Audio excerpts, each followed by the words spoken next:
من المفروض الفيدراليه هنا تغرم عليه باش تطبق عليه البنود تاع العقد الجديد تاعو. هو من المفروض اول اوت كما تفضلت وقلت يكون هنا في الجزائر، وجيت في الجزائر. لكن المستقبل تاعو قبل الحديث عن يبقى في الجزائر ما يبقى الحد والمصير تاعو المستقبل، هل راح يبقى ام لا؟ اي مصطفى دوك رانا في الغموض، رانا اسيت نمبروغلي وطوطال، واحد ما على بالي واش راهو كاين مصطفى. من ذاك كما قال لك جمال قبيل، كاين ناس يعطوهم بعض لي بريب دانفورماسيون ويرموهم. انا ليا سي دي بالونسون باش يشوفوا راي الجماهير كيفاش راح ترياجي بارابور لهذيك الانفورماسيون. الان انا نقول لك الان مصطفى، انا صراحه في الموقع اللي رانا فيه ما نقدر نقول لك حتى حاجه، لان ما عنديش المعلومه ومانيش حاب اليوم نكذب على الشعب ونقول له هكذا ولا هكذا. لكن القراءات عندنا قراءات، احنا كصحفيين عندنا قراءات في بعض الاحيان نخمم باللي بيتكوفيتش ما راح يطلق الجزائر، راح يطلقها من الجانب القانونيه. هل يقدر يواصل؟ هذا الاشكاليه طرحناها قلناها باسكو اليوم مستحيل يعطيك الصحه. صوت تروح تلعب في نوتر بيي وتروح تدرب في نوتر بيي ويمدوا التسريبات. انا قلت لك اكبر خطا راهي تقوم به الفيدراليه عدم التواصل مع الجمهور الرياضي. اكبر جريمه، اكبر خطا راهي يطيح فيه. وحتى تلقى تاويلات، هم مدينهم في تيزي وزو، هم مدينهم للصحراء، هم مدينهم يكاب الدرب الكا. وش هذه المعلومات؟ انني قلت لك انك تمشي بالاخبار، تمشي بالتسريبات عبر الصحفيين اللي اقرب ليك تسرب لهم في المعلومات. سرب منها تاع اللي راح تدي بولونيا وخبر المصدر صحيح. لانه اليوم الصحفي اللي انا نعرف دائما وابدا كي يعود خبر هام معناتها انك عندك المصدر، والمصدر رسمي. احنا راهي الناس ولا تشلوح به. انا نقولها لك من المستحيلات السبع انه بيتكوفيتش يقدر يعمل امام الغضب العارم اللي يعرفوه الجزائريين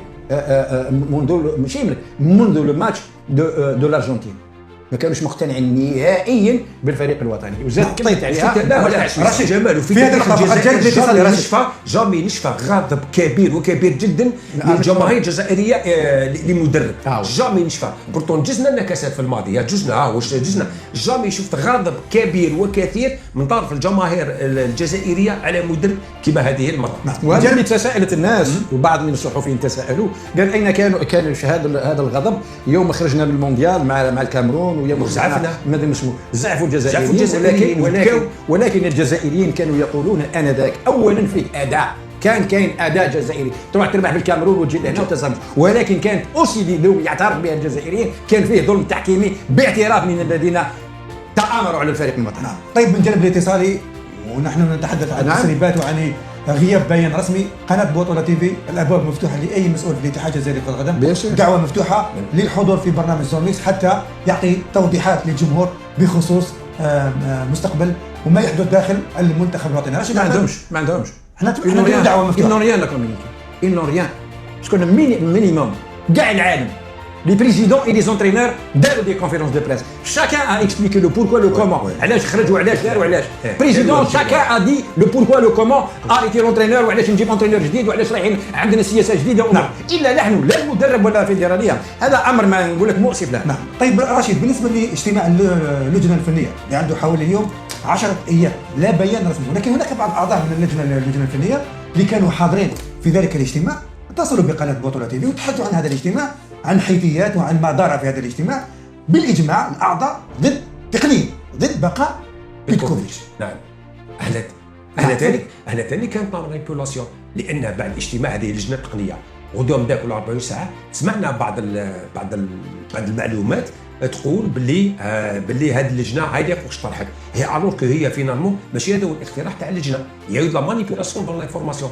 اللجنه هذه اللجنه التقنيه جامي هما قالوا كاين ثلاث اقتراحات، هي سواء بيتكوفيتش يقعدوا يعطوا له دراهم ولا يمشي وينحوا ستاف تكنيك ويقعد 21 جور، تكلموا على هذه الامور. لكن اللجنه في معظمها كانت مع ذهاب بيتكوفيتش.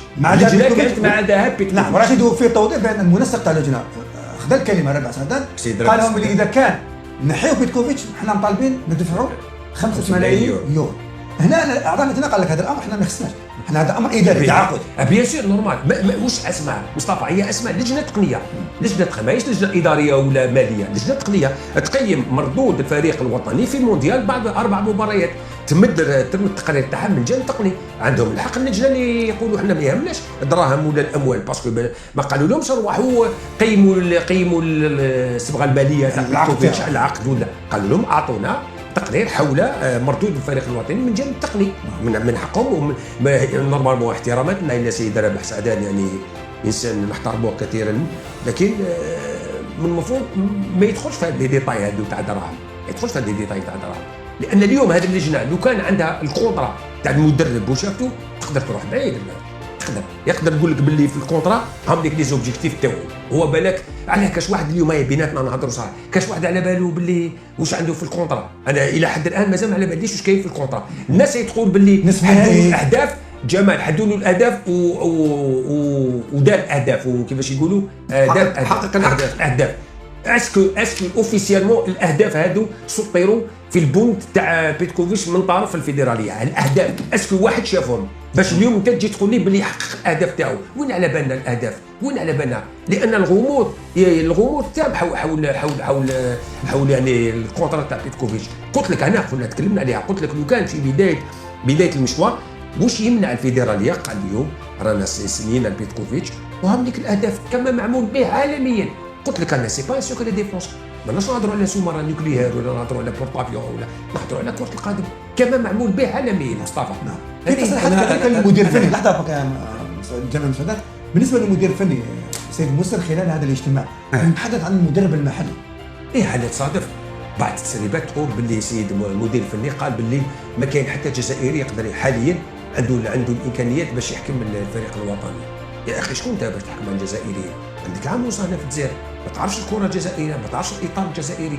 الجزائر فيها مدربين وفيها لاعبين كبار وفيها مدربين، لو تعطى لهم الفرصه كما اعطيت الفرصه الى بعض المدربين راح يبينوا. انت شكون انت باش تشارع الاطار الجزائري؟ انا اللي غاضب من هذه التصريحات هذه يا اخي بلادي، وندافع على الاطار الجزائري. هو كان مدير فني المفروض انك كان مدير فني. نعم. هنا الدولة الجزائرية سخرت أموال كبيرة باش تكون هذا الإطار الجزائري باش هو يحكم الفرق الوطنية.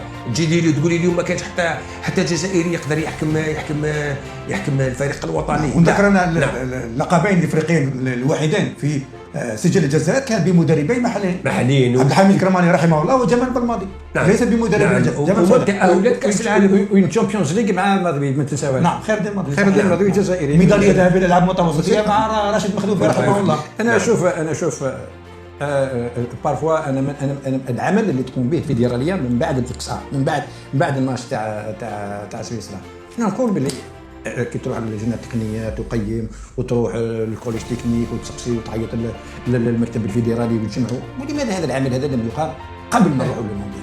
اليوم كان العمل تاعك هذاك يكون عنده مفهوم. لو كان بالامس عيط لهذه اللجنه التقنيه وقالت لك مدد له، كون اليوم تعيط لها تقول لها كنتوني في ورطه روحوا خرجوني من هذا الورطه.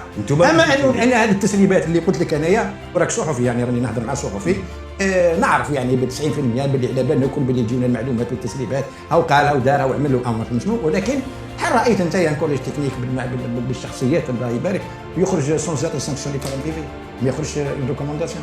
كان هاو القرار. لكن هذا صراحه احنا عمل الاتحاديه هي كان المفروض دير لا ما حضر انا ديريكتور تكنيك انت اللي راك تهضر وتقول باللي الجزائري هذا ما عندوش امكانيات وما عندوش قدرات باش يكون على مستوى المنتخب الوطني، لانه المستوى طلع. جو ريغريت انفينيمون سي يا سي ديوتيان، انتم درتوا لمدرب درتوا له اهداف ما عندها حتى معنى.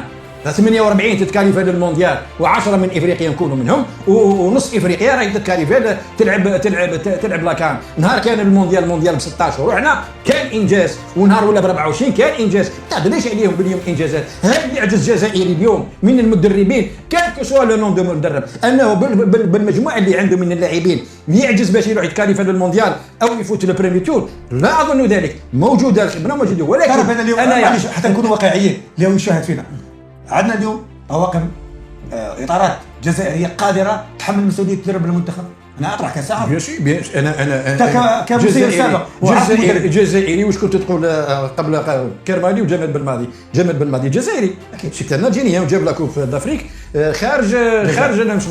معناتها اذا كان اللي راه يقول باللي لا كاليفيكاسيون للكان المونديال راه حاجه عاجبه، معناتها كي جبنا لا كوب دو لا كان معناتها جبنا كي شغل جبنا كوب دي موند في مصر. وين مصر اللي ما كناش نربحوا فيها اصلا، نروحوا نلعبوا ثم ما نربحوش.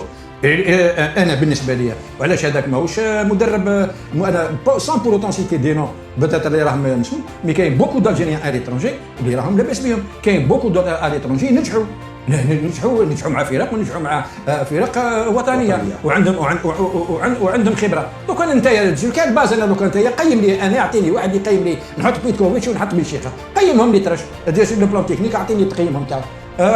بيتكوفيتش اعطيني بيتكوفيتش اليوم، نزيد نرجع ونقول بيتكوفيتش جمال بالماضي، هذا مسار وهذا مسار. اقعد يا تكنيسيان ونهضروا ونعرفوا الفرق اللي لعبوا كيفاش، واش نال واش جاب واش ما جابش، واش دار واش ما دارش، واش هي الفرق اللي لعب معاه وتبارز معاه ونجح فيها. كاين في تصريحات نور الدين سكري يقول لك انا الاحق اليوم بتدريب المنتخب، انا اليوم رقم واحد. شوف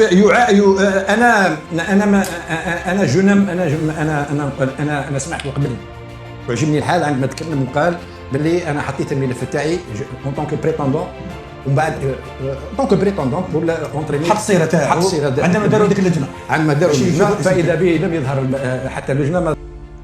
هذا ما فعله مسعودان جمال، والذي فجرها حول تسريب المعلومات الصحفيين أنها تعتبر فضيحة مدوية.